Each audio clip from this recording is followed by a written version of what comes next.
Weepy bitches don't win wars. Boom. Best line. Ever. Forget Shakespeare.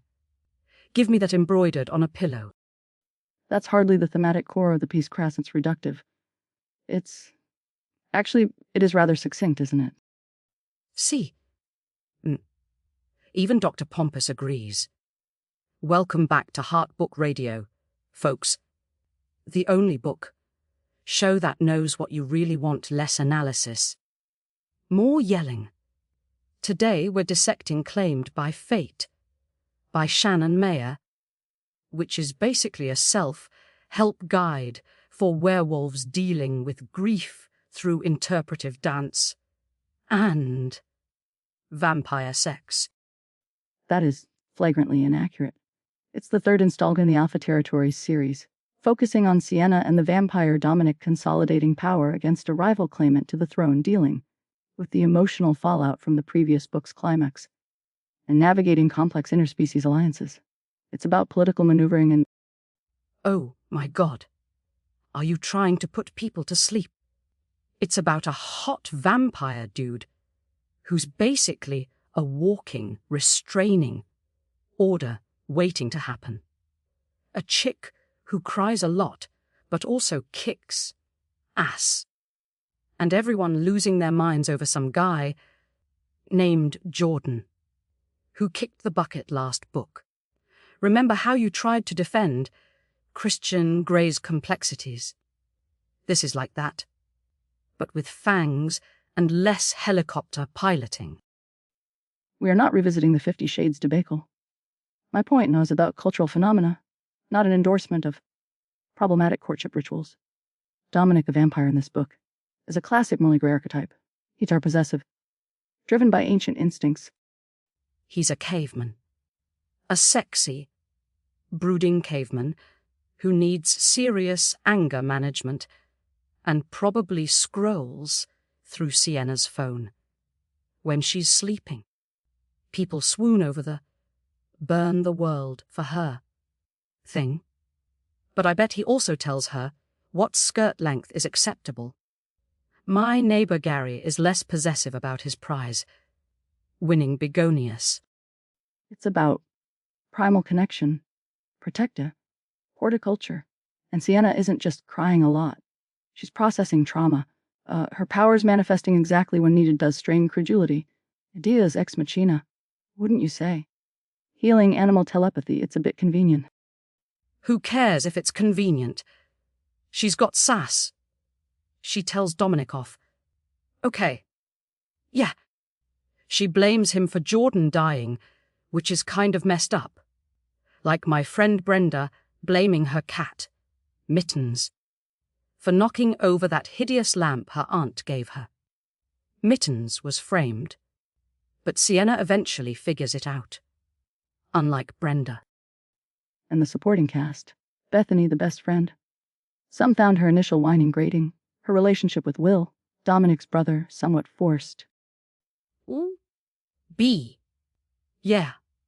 She was annoying at first, whining about Will pushing her away to protect her, gag me.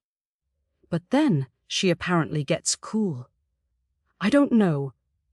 I might have skimmed her bits. But Maya, the sassy oracle granny demanding snacks, genius, and Havoc, the horse reviewers, said she, is the moment.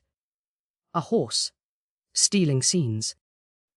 Narrative diversions, color, perhaps, but ultimately fluff. Unlike the central tragedy of Jordan, whose death permeates the opening. Oh, my God. The crying. People are literally sobbing in their cars in Chapter 1 because they forgot he died in the last book. One reviewer said, I cried like a baby and howled with the wolves as we buried Jordan. Howling. Another one's husband thought. He'd done something wrong.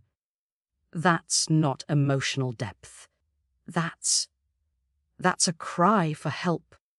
Did anyone even like Jordan that much? Oh, seemed kind of bossy to me. It speaks to the author's ability to evoke powerful empathic responses, It's catharsis, though perhaps excessive. One reviewer admitted leaking tears during a battle scene because a vile creature looked sad. Emotional incontinence over fictional monsters. Is this book actually any good, or is it just weaponized grief? Okay, forget the tears for a second. Is it hot? Reviews mention hot and steamy, not fade to black. Hot. Deliciously spiced. Did Dominic finally get over himself and admit he loves Sienna before almost frying in the sun this time? There are intimate moments. And yes, Dominic's make a rather dramatic declaration after a near-fatal solar exposure. It's intense. Some might find the possessiveness romantic that touch her and die. Energy others, like yourself apparently, find it alarming. Alarming. It's nuts. But hey, at least he says it. Unlike some people who need a near-death experience, involving poorly stacked encyclopedias, to admit they were wrong about 50 shades. Anyway, someone quoted Dominic saying, "Where you go, I go, starshine." Starshine. Unironically. I think I just threw up in my mouth a little. It's heightened language, typical of the genre. Less offensive than they were complaining about modern elements like skivvies, coexisting with vampires. Its paranormality left the building 3 decapitations ago. Exactly. Who cares about underwear continuity when there's an epic final battle against the evil vampire king? People loved that bit. Twists. Action. Betrayal. Oh. Someone named Scarlet apparently backstabs Dominic. Good for her. The pacing seems divisive. Some found it perfect, others slow then rushed. The world building, lauded by many, was deemed insufficient by others. It's a whirlwind of contradictions. Like this show. Okay. Quick hypothetical. If Dominic the vampire were a sandwich, what kind would he be? Must we? Fine. Given his brooding nature and potentially toxic possessiveness, perhaps a week-old gas station tuna melt. Looks vaguely appealing from a distance. But consumption carries significant risks.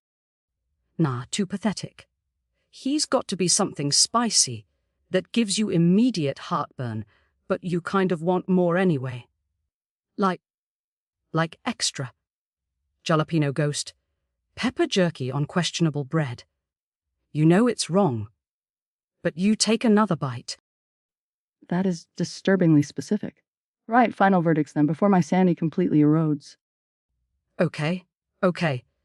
For the sheer emotional whiplash, the caveman romance, the crying, the fighting, and the horse that's having a moment, I give Claimed by Fate 8 out of 10 restraining orders.